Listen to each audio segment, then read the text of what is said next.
السلام عليكم. النهارده هنتكلم يا شباب عن استخدام الميكروسكوب الضوء الكومباوند اوبتيكال ميكروسكوب.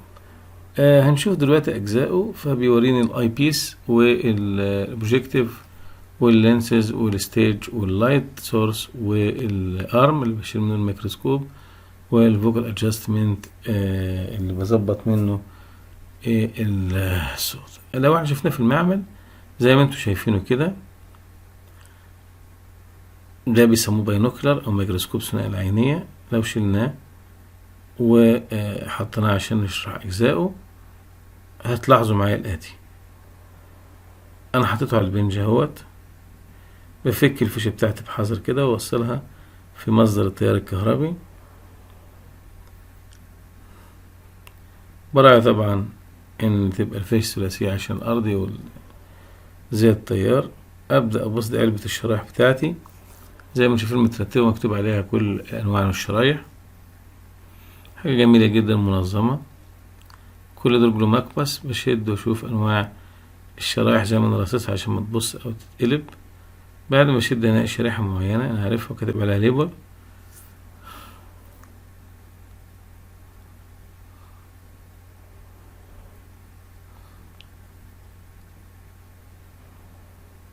ببدأ احط الشريحة بتاعتي على الستيج بتاع الميكروسكوب واعمل الهولدر اخليه يمسكها. ابدأ بازود الاضاءة واقللها على حسب ما انا عايز.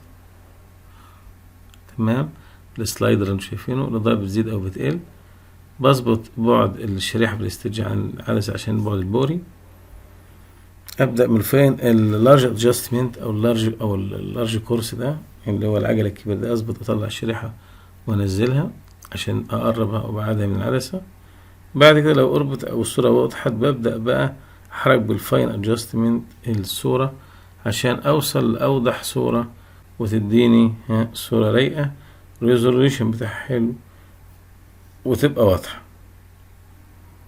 العدسات طبعا زي ما انتم فاهمين انواع، ده الفاين ادجستمنت الضبط الدقيق ده اللي بيرفع حاجات مليمترات او اقل من الملي عشان يبدأ يوضح لي الصورة ويبقى الريزولوشن بتاعها قوي عشان ما اكسرش الشريحة. طبعا العدسة مكتوب عليها من بره كل بياناتها، البعد البؤري، قوة التكبير بتاعتها وكل حاجة. بغير العدسات.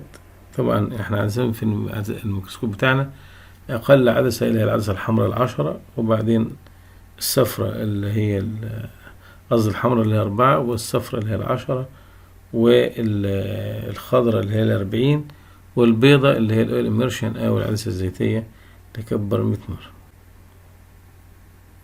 العدسة العينية بيبص فيها هو لحد ما يشوف اوضح. طبعا كل عدسة عليها اللون بتاعها لو تلاحظوا.